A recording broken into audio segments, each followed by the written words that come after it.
எல்லாருக்கும் நமஸ்காரம். இன்னைக்கு நம்மளுடைய கோவில் திருவாய்மொழியில முதல் 100ல்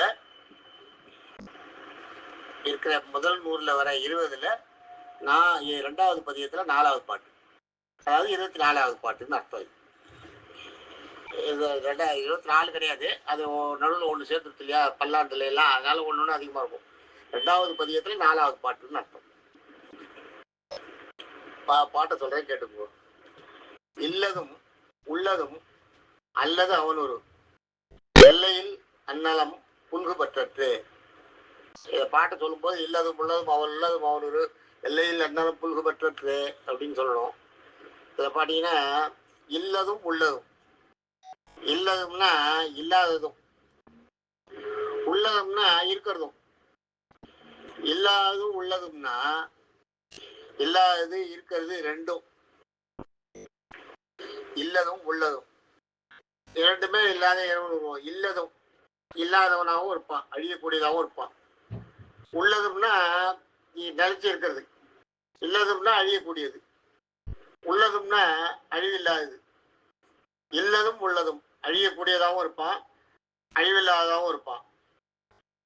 அல்லது அவனோடு இந்த இரண்டுமே இல்லாதவையும் இருப்பான், அழியக்கூடியதாகவும் இருப்பான், அழிவில்லாததாகவும் இருப்பான். இது ரெண்டுமே இல்லாத இருப்பான். இது அல்லது அவனோடு இது ரெண்டுமே இல்லாத அவனோடு உண்டு.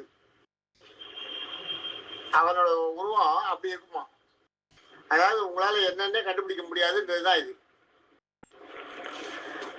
எல்லையில் அந்நலம், அந்த எல்லையில்ன்றது பார்த்தீங்கன்னா எல்லை இல்லாதன்றது அர்த்தம். எல்லை இல்லாத, முடிவில்லாத அப்படின்னு. நம்ம ஈஸ்வரன் வந்து விஷ்ணுப்படுத்தப்ப மகாவிஷ்ணு வந்து பாதத்தை தேடிட்டு போனதும், பிரம்மன் வந்து தலைமுடியை தேடிட்டு போனதும் தெரியும் இல்லையா உங்களுக்கு? போறார், தேடிட்டு போறார், 2 பேரும் ஈஸ்வரன் நின்று கண்டுபிடிச்சிருவாங்க பார்க்கலான்றார். 2 பேரும் போறா, மகாவிஷ்ணு பாதத்தை தோண்டின்னு போயிட்டு கடைசியில வந்துட்டு பாதம் எங்க இருக்குன்னு நேரம் கண்டுபிடிக்க முடியல, பூமியை நோண்டிட்டே போறார், பண்ணி உருவமா இருக்கு. இன்னைக்கு கூட பாத்தீங்கன்னா கோவிலுக்கு பின்னாடி இருக்கும், கோயில்கள்ல பின்னாடி ஒரு லிங்கம் இருக்கும், பார்த்துருக்கீங்களா? கோயில்ல நேரா சன்னதிக்கு நேரா பின்னாடி ஒரு லிங்கம் இருக்கும். அந்த லிங்கத்தை உத்து பார்த்தீங்கன்னா அதுல இருக்கும் மேல வந்து அன்னப்பறம் வச்சு, கீழே வந்து பெருச்சாளி நோடுற மாதிரி இருக்கும். உத்து கிட்ட போய் பார்த்தீங்கன்னா தெரியும், பின்னாடி இருக்கும், அந்த லிங்கத்துல இருக்கும். நேரா அதுக்கு பின்னாடி அந்த லிங்கத்துக்கு என்னமோ ஒரு பேர் சொல்லுவாங்க, அந்த லிங்கம் அது பின்னாடி இருக்கும், நேரா சன்னதிக்கு பின்னாடி இருக்கும். சவுத்து அந்த மண்டபத்திலேயே இருக்கும். அந்த இதில் பார்த்தீங்கன்னா தெரியும். அதில் பார்த்தீங்கன்னா அடிமுடி காட்டுறதுக்கு 2 பேரும் போகிறது, அன்னப்பிரவையா போகிறதும், மகாவிஷ்ணு வந்து பன்னியா மாதிரி நோண்டிட்டு பூமியை நோண்டிட்டு போகிறதும் இருக்கும். அன்னபட்சியா பிரம்மா பறந்து செல்றதும் இருக்கும் இல்லையா? அந்த மாதிரி போய் அவங்களால கண்டுபிடிக்க முடியலையா? பிரம்மாவுக்கு வந்து பூமியில கோயில் இல்லாத போனதுக்கு காரணம் அதுதான். அது வரும்போது அங்கே வரும்போது பிரம்மா போயிட்டே இருக்காரான், கண்டுபிடிக்க முடியலையா? அங்கேருந்து ஒரு ஈஸ்வரன் தலையில இருந்து ஒரு தாழம்பூ வருதான், வந்து எதிர வந்துதான். தாழம்பூ வந்து இவன் பிரம்மாவை பார்த்து தாழம்பூ எங்கேருந்து வரேன்னு கேட்டாரா. நான் ஈஸ்வரன் தலையில இருந்து வரேன், அது ஒன்னாலாம் கண்டுபிடிக்க முடியாது, எங்கேயோ இருக்கு அப்படின்னா. சரி அப்படின்னா நான் அங்கே வந்தேன் பார்த்தேன்னு நீ எனக்கு வந்து சாட்சி சொல்ல ஈஸ்வரன் கிட்ட, நான் எங்கே அவ்வளோ தூரம் நான் தேடிக்கு போகிறது, அதுக்குள்ள மகாவிஷ்ணு பாதத்தை பார்த்துட்டு வந்துருவா போட்டிருக்கு, நான் போகலாம் அப்படின்னா. போறா, போய் ஈஸ்வரன் கிட்ட வந்து நான் பார்த்தேன் உங்க தலைமுடியை பார்த்துட்டு வந்தேன்னு சொல்றேன். இந்த தாழம்பூ தான் சாட்சி, தாழம்பூ சாட்சி வைக்கிறார். பிரம்மா நோண்டிக்கு போனவர் அதனால கண்டுபிடிக்க முடியல. அவர் வந்துட்டு என்னால உன்னோட பாதத்தை கண்டுபிடிக்க முடியலன்னு சொல்லியிருக்காரு. சொல்லிட்டதுனால பிரம்மா மகாவிஷ்ணு நோண்டிக்கு போறாரு இல்லையா, நோண்டிக்கு போனவர் சொல்லிடுறாரு வந்து உன் பாதத்தினால கண்டுபிடிக்க முடியலன்னு. அதனால அவர் வந்து மகாவிஷ்ணு வந்து ஒன்று பண்ணல. ஆனா பிரம்மா வந்து பொய் சொன்னதுனால பிரம்மாவுக்கு பூலோகத்துல கோயில் இல்லாம போயும், தாழம்பூ வந்து பொய் சாட்சி சொன்னதுனால தாழம்பூ வந்து எந்த தெய்வத்துக்கும் அர்ச்சனைக்கோ இல்லை தெய்வத்துக்கு சூட்டத்துக்கோ ஏற்றது இல்லாததும் ஆயிடுன்றது ஆக வேண்டி ஈஸ்வரன் சாபம் கொடுத்துருக்காரு. அதனால தான் பிரம்மாவுக்கு இன்னைக்கு பூமியில கோயில் இல்லை, தாழம்பூ வச்சு பூஜை பண்றது எங்கேயுமே கிடையாது. அதான் எல்லையில் அந்தலாம், அதுவா எல்லை இல்லாத அந்த உருவமா, எல்லை இல்லாத அந்த, அதாவது ஆரம்பமும் இல்லாத முடிவும் இல்லாத. அதே மாதிரி மகாவிஷ்ணு விஸ்வரூபம் எடுத்திருக்காரு. ஒருத்தரும் ஒவ்வொரு காலத்துல ஒவ்வொரு நேரத்துல ஒரு மாதிரி எடுத்திருக்காரு. மகாவிஷ்ணு விஸ்வரூபம் எடுத்தப்ப அவரோட தலையும் காலையும் கண்டுபிடிக்க முடியும்.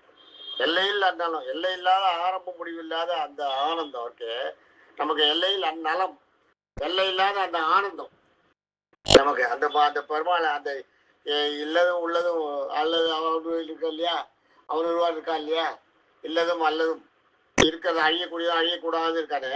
அவனோட உருவத்தை பார்க்கும்போது நமக்கு முடிவில்லாத ஒரு ஆனந்தம் வரலாம்.